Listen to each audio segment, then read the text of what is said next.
Okay, we have two visitors today, Dr. Divya Rawat and Dr. Yash Bhargava. Divya Rawat will give us a seminar. She did her bachelor's degree in physics at Delhi University in India, master's at Banaras Hindu University, also in India, and PhD at the Indian Institute of Technology. Now she is a postdoctoral fellow at the IUCAA, our well-known institute and collaborator. Yash will be going there as a postdoc also. So small world. Okay, so Divya will talk to us today about quasi-periodic oscillations in three sources, and she will demonstrate that they can be explained as a dynamical frequency. Go ahead. Yeah. Hello everyone, hope you can hear me. So I am Divya. I'm a postdoctoral fellow in the AstroSat Science Support Cell at IUCAA. I will turn off the lights so that we see better. Yes. There is no pointer. There's no pointer. Okay, I can use mouse. Yeah, yes. That. So today I will be talking about the identification of quasi-periodic oscillations in three black hole X-ray binary sources: GRS 1915 plus 105, MAXI J 1535, and H 1743. And these are my collaborators who have contributed to this project. So this project I started when I was a PhD student. So we have already published two papers with the two instruments, AstroSat and HXMT, for this source, GRS 1915. And for other two sources, the draft is under preparation. We hope we will submit it soon. So this is the outline of my talk. First, I will introduce the black hole X-ray binary systems. Then what are the quasi-periodic oscillations and the types of oscillation that these systems exhibit, the other oscillations. And then I will show my results where we have identified the low frequency QPO as the dynamical frequency in these three sources: GRS 1915, MAXI J 1535, and H 1743. So for these two sources, the GRS and MAXI J 1535, they are known to harbor a maximally spinning black hole. And this H 1743, for this one, a low value of spin has been reported using spectral study. Then discussion part, and then I will finally conclude my results. So black hole X-ray binaries are a system that consists of a black hole and a companion. So in this system, matter is getting accreted from the companion to the black hole, and this system forms a disk-like structure. In order to this matter, in order to accrete to the black hole, it forms a disk-like structure, and at each radii in this accretion disk, the gravitational potential energy is getting converted in the form of electromagnetic radiation. And if we consider that there is a small m, which is the mass of the material which is getting accreted to the system, then the accreted energy can be calculated with this formula. Here, capital M is the mass of the black hole, and small m is the mass of the matter which is getting accreted. R is some characteristic radius, G is a gravitational constant. So these systems emits in the electromagnetic. This system emits electromagnetic radiation starting from infrared to X-ray. So the closer part of the closer region, I mean the accretion disk, which is closer to the black hole, emits in X-ray, and that's why we call them black hole X-ray binaries, and that's why we study them in X-ray band to probe that inner region where the relativistic effects are dominant. So these systems, in addition, sometimes emit radio jets in perpendicular direction to the accretion disk in some accretion states. So these are the typical outbursts of four black hole X-ray binary sources I'm showing here. The first one is GRS 1915. So this is a 11-year light curve I have plotted. MAXI light curve, GRS 1915 for Cygnus X1, and for 4U1630 and GS339-4. So for this source, which I will be introducing in some next slide, these are the periods of the outburst. So this is a very special source. It has been in outburst since last 27 years, and from last 3 years, it's showing the period of, I mean, it's in the obscured state. So these are the regions where it was showing high X-ray flux, and then this is the obscured state, current state it is in. Then this is a persistent source, Cygnus X1, and yes, we can see the high X-ray intensity periods here. This is the 13-year light curve again for 4U1630, and yes, as one can see that the time period between the outburst is not periodic or periodic, and even the X-ray intensity sometimes rises very well above the average intensity. What do we expect from a typical source? And this one is for GS339-4. So yes, these are the periods of 3 outbursts for this source. Then the hardness intensity diagram. These sources typically follows a Q diagram in the anti-clockwise direction in their hardness intensity plot, which is basically a plot of intensity. So on the y-axis, it's intensity, and on the x-axis, it's X-ray color, which is the ratio of the photons in the hard band to the soft band. So starting from here, this source in its outburst follows the skew diagram in anti-clockwise direction. So it goes to first here, there is a rise in the intensity, but the hard ratio, the hard color remains the same, and they call it low hard state, where the major emission is coming out from the non-thermal part. And then it makes a transition to softer state via intermediate states, and there are periods of some radio quenching here, and then again it goes to the low hard state via intermediate states. So this is the data or data points I'm showing for 3 BHXRB sources, GX339-4, XTEJ1859, and XTEJ1550. Then the next question is, what are QPOs, and why do we see them in these systems? So black hole binary sources exhibit nearly quasi-periodic oscillations in their light curve, which we termed as quasi-periodic oscillations. So in this work, I am focusing only the low frequency QPO, but in these system we do observe the high frequency QPO, the millihertz QPO, and the low frequency QPO, obviously. So when I'm saying low frequency QPO, the QPO frequency for these QPOs vary from 0.1 to 20 hertz. So this is the light curve I'm showing here for a non-variable class, which is the chi class for GRS 1915, and this is the power density spectra, which is basically the modulus square of the Fourier transform, and these quasi-periodic oscillations we see in the light curve as narrow peaks. So this is the QPO, and this is the harmonic, which appears generally as at twice the QPO frequency, and this is a subharmonic, and these are the noises in the power density spectrum.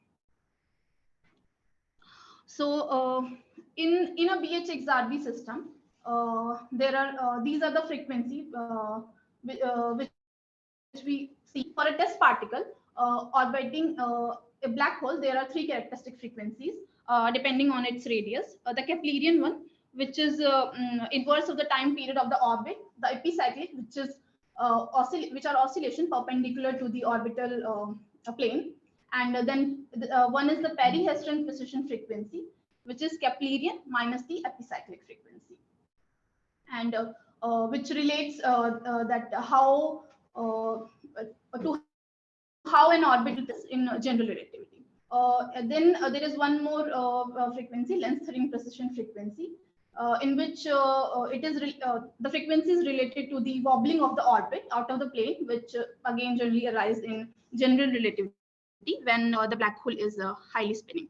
So in one of the model, the relative precision model, they explain the QPOs with these three frequencies: the Keplerian, the periheteron, and the Lense-Turing frequency. So they explain the three QPOs, low frequency, high frequency, and I guess the third one is the harmonic, from these frequencies.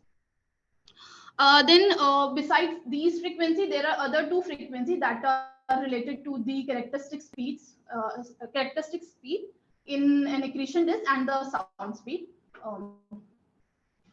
So first is the dynamical frequency, which is inverse of the sound crossing time, and the other is viscous time scale.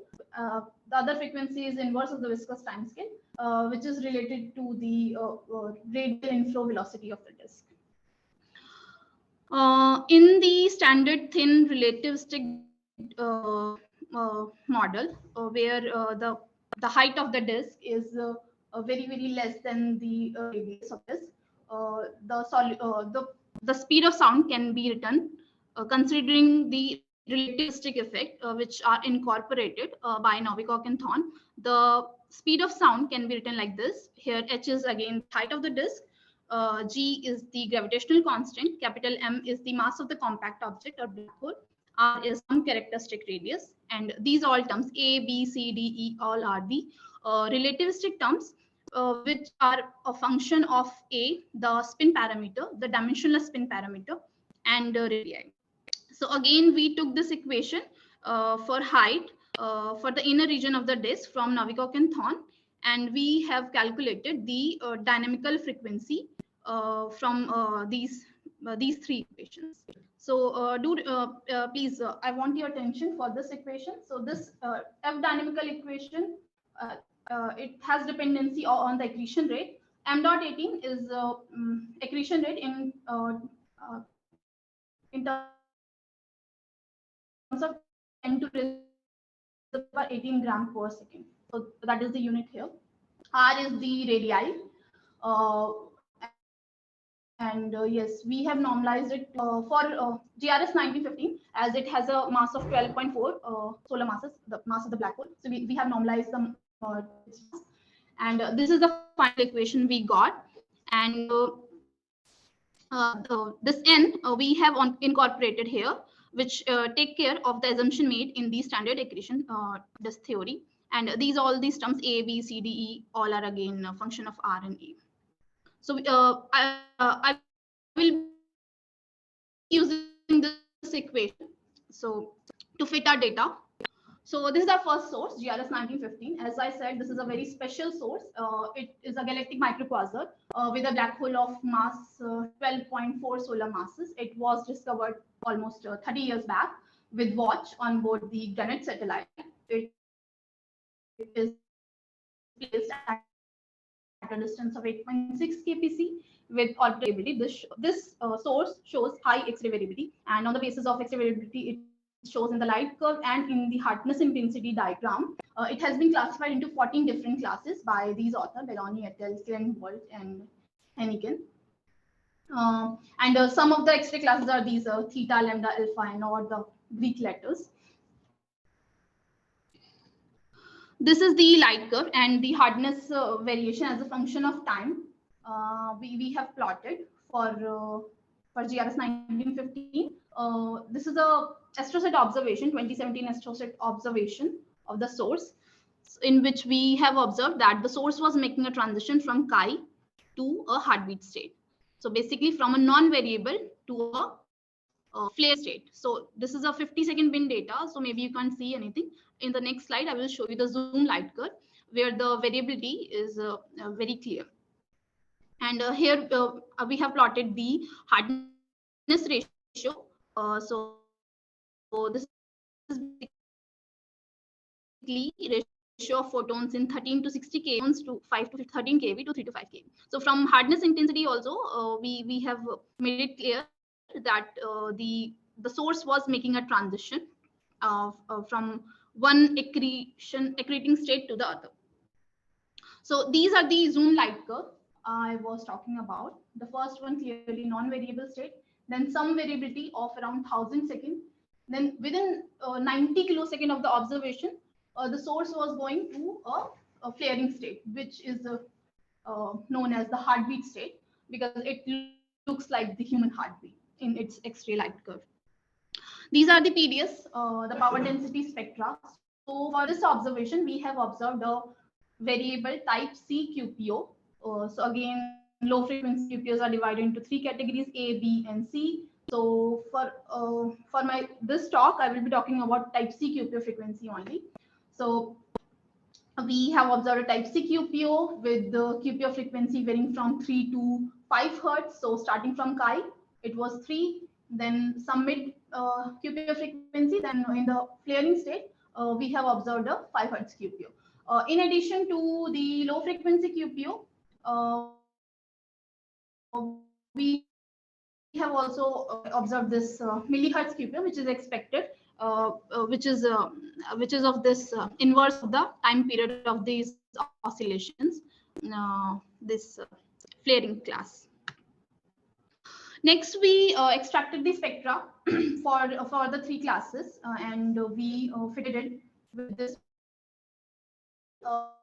which takes of the interstellar absorption and the reflection component and this black body, where we kept most of the parameters frozen, like the spin and all these things, and extracted values for the inner disk radii, the truncated disk radii, and the accretion rate. So from the PDS, we got the values of the QPO frequency. From the spectra, we got the values of the accretion rate. The data, are in the previous slide. So this is the best fit, the black one. The black one is the best fit we got. And while fitting that equation, we kept A and N as free parameter.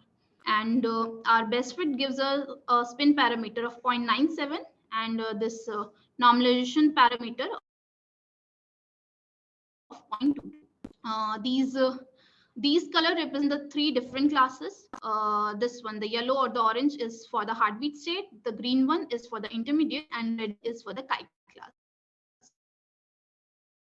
And this red solid line is for spin parameter 0.9. This is just to show that how it would look like if the spin parameter is a little higher or a little lower than the value what we have observed over here. And interestingly, this value is consistent with the previously reported values for this source using X-ray spectral study or other models. Next, we did the same thing with HXMT data, and this is the plot. So this is again the GRS 1915 observation, which is HXMT, and yeah, the purple one is for the AstroSat only. Red data points are the AstroSat data points. Black one are HXMT, and this green one is the fit for HXMT and AstroSat, and this blue one is for the HXMT only. So with both HXMT only and AstroSat and HXMT, we got a higher value of spin parameter with this value, and for normalization parameter, it's 0.12. Yes, this work is also published.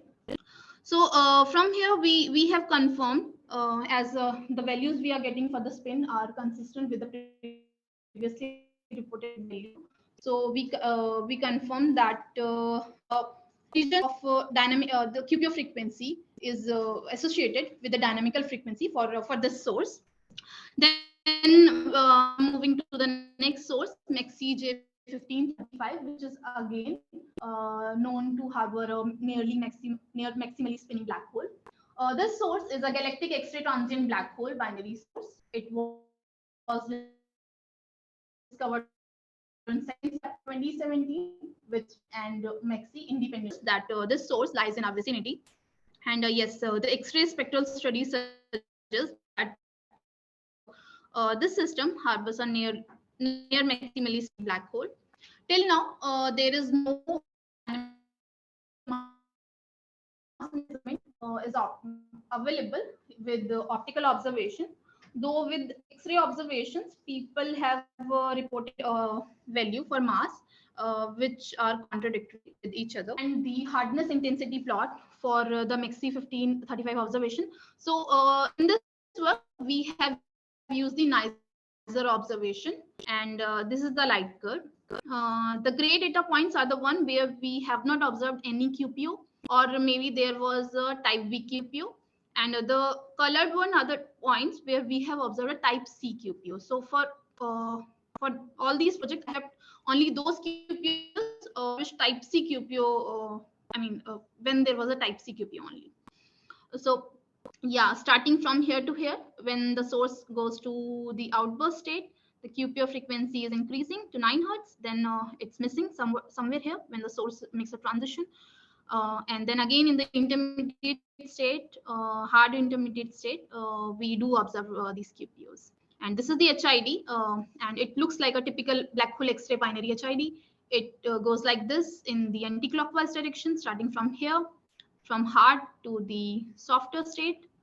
Hard intermediate state. Then obviously we do not expect QPO in the soft state. Then again in the hard intermediate state, we do see a QPO. Yes, so for in this work, we have observed a variable QPO of varying centroid frequency of 1.8 to 9 Hertz. And these are the power density spectra I'm showing for at 3 different QPO frequency, 1.8, 4.6, and 9.0 Hertz. And yeah, this is a QPO harmonic, and these are the noises and subharmonic sometimes we do see. Yeah, this work, okay, I did some modeling, some time dependent compromisation modeling, and this work is submitted and under revision. Then we extracted the spectra. Again, we fitted the spectra with the same model which we did for GRS 1915. But this time with Nizer, the chi-square was large, even if I add 1.5% systematic, which was suggested by the Nizer team. Then we use another, we replaced this CAD disk with Relzel CP, and yeah, so these residuals were gone, or at least the chi-square was within the limit when we use this model. I mean, when I replaced the CAD disk with Relzel CP for MAXI 1535. Yeah, we did the same thing, extracted the accretion rate and the radii and QPO frequency from the PDS and fitted the same plot, the same equation with our data points. So the black data points are the points which we got from Nizer, and these are not fitted curves. These are curves only for different values of spin parameter. This is just to show that for this source, the spin parameter has to be greater than 0.99 because as one can see, okay, so blue one is a plot with spin parameter 0.994, which is the value reported by Miller et al. 2018 for this source using X-ray spectral studies. And the orange one is for 0.7, and the green one is for 0.2. So clearly, the spin parameter has to be greater than 0.99 for this source. Again, the data fits the theoretical plot, and for this source too, we confirm the origin of type C QPO frequency as dynamical. Then the next source, H1743. We again analyzed the Nizer observations and found a type C QPO with varying frequency of 0.2, 0.3 Hertz. This is the power density spectra. This is the QPO harmonic and subharmonic and some noise for this source. And again, we fitted the spectra with the same model. So the reflection component was not present in this model. So I guess we kept the normalization of this parameter 0, 0. And this is a spectra. The accretion rate for this source was low. Yes, again, we fitted our theoretical equation, which I have shown, to the data points. And these are the plots at the same spin parameter and same normalization parameter values. And for this source, we can't say much because we don't have data points here, but definitely it should be less than 0.7 for this source, which again is consistent with the previously reported values for this source. So yes, this is my summary and conclusion. The optimization of theoretical curve gives a spin parameter of 0.98 for GRS 1915 with both AstroSat and HXMT, which is consistent with the values reported by McClinton et al., Blum et al., and Srihari et al. For MAXI 1535, we report a spin parameter value of greater than 0.98, which is consistent with the value reported by these people, Miller et al. And Zhu et al. 2018. And for H1743-2, the spin parameter has to be less than 0.7, which is consistent with the value reported by Steiner et al. 2011. So the agreement of the observational data points with the theoretical curve for all these three sources points out the origin of the type C QPR frequency as dynamical, and for these three black hole sources. And our result favors models based on the accretion or pressure modes like Kabanek et al., Tatarchuk et al. Yeah, these are the relevant publications, and these are the scans if anyone is interested. That's it. This is my thank you slide, and I would like to keep this one so that anyone, if wants, they can scan. Yeah. So I guess I did it fast. Thank you.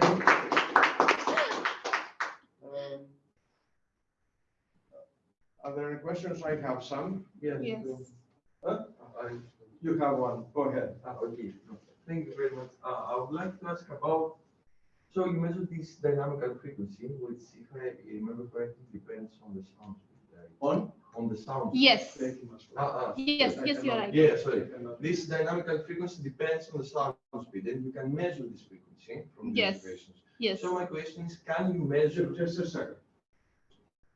They measure a QPO, and they interpret it as a dynamical frequency. Okay. So they, okay. Okay. I have a question whether the interpretation is correct. Okay, let's assume that is correct. Yes. Can you estimate the sound speed and of these binaries from these frequencies? Can you constrain the physical properties of these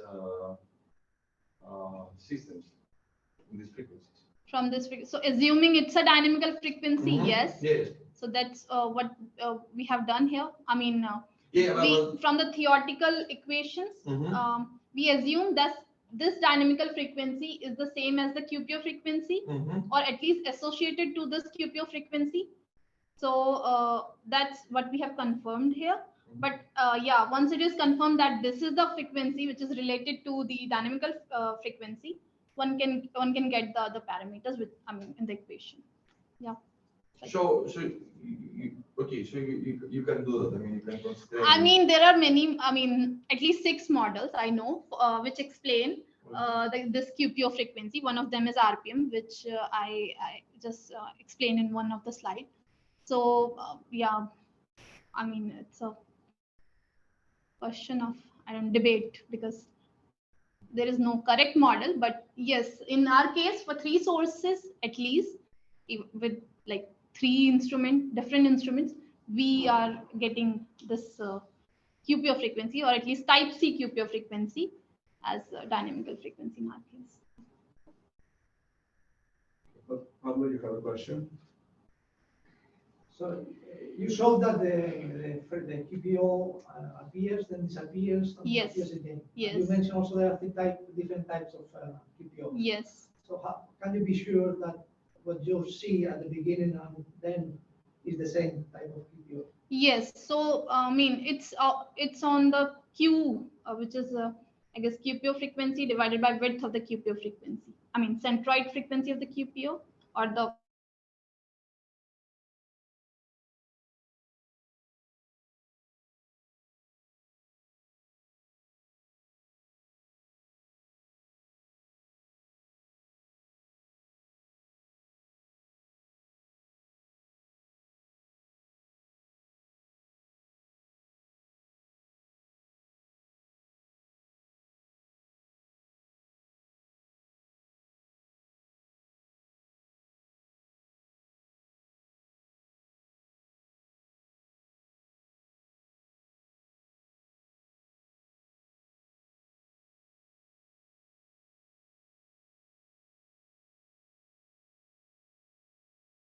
Yes. Only in the hard. Okay. Type A, the harmonic is missing. Other twice of the QPO, it will be around 3.6. These seen in hard X-rays Yeah. or more, or I mean, in hard X-rays, the power, the strength is more. I mean, this. no. This frequency Yeah. appears. You said in 3 to 5 kV. Yes. These are the 3 to 5 kV. Yes. And this is what you analyze. Yes. If you take 5 to 10, Yes. will you find the same Yes, frequencies? we did that actually.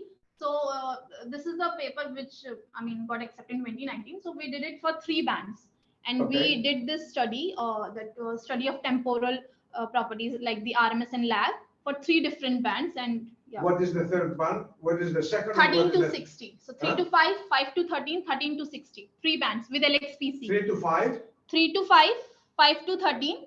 5 to 13. Yeah, 13 to 60. 13 to 60. So that was the advantage of LXPC. Okay. So it has this broad energy Okay. range. And you see QPOs in all of them? Yes. The same QPOs? Yes. Okay. Now, this is hard X-rays. These are hard X-rays. Oh, okay. Soft X-rays are 1 kV or less. Yeah. These are hard kV, hard X-rays. I mean, some people call it soft 2, 3 to 5. I mean, I don't know. No, 5 to 13 is not soft. Yeah, 5 to 13 is definitely not soft, but Okay. 3 to 5. 3 to 5 is Yeah. Okay. Maybe. Yeah. Well, maybe soft. Maybe Yeah, not. maybe. Yeah. Okay. But if the same QPO appears in higher energies, Yeah. then why should I look at 3 to 5 and not 5 to 13?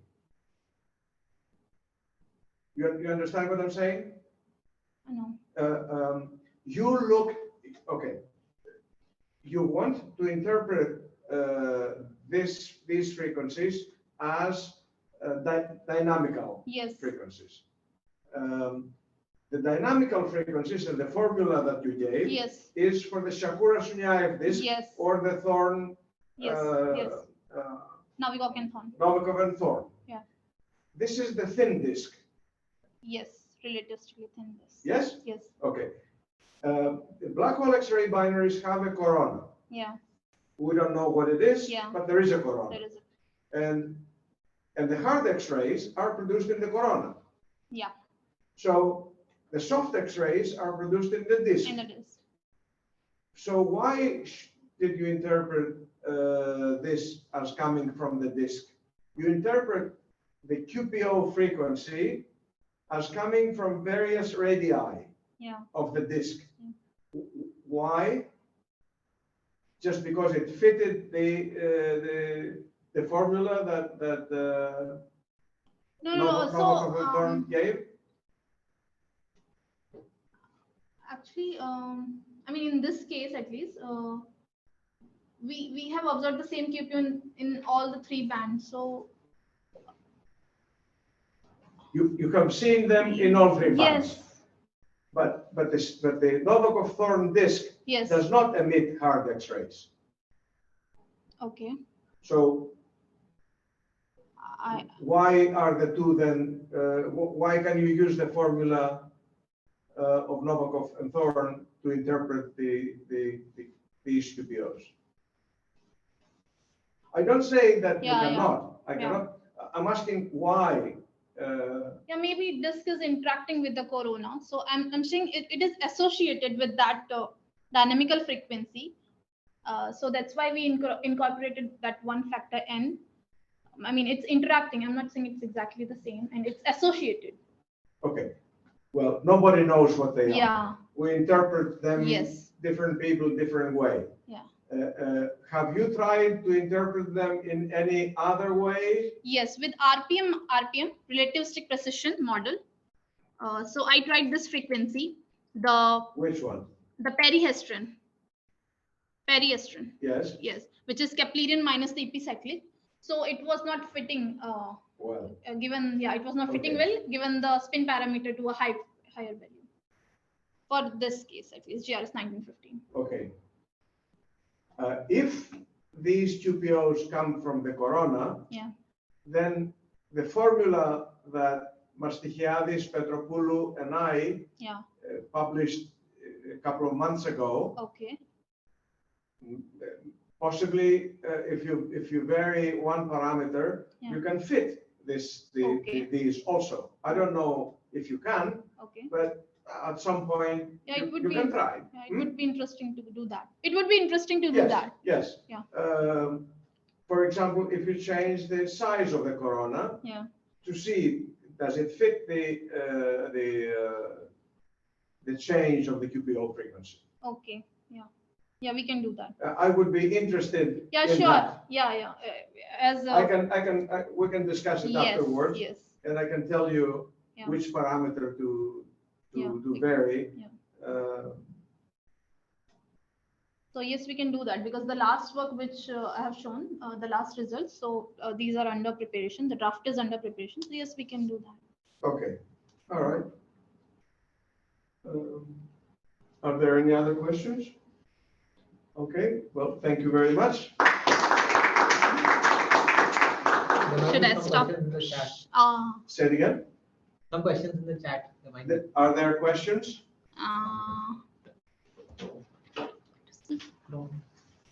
In the chat? Yeah, look at that. Yes, it appears. We can hear you. Okay. Okay, nothing. All right, okay. Good, okay, thank you very much. Should I leave? Should I leave? Yeah, now you can stop. Bye bye, everyone.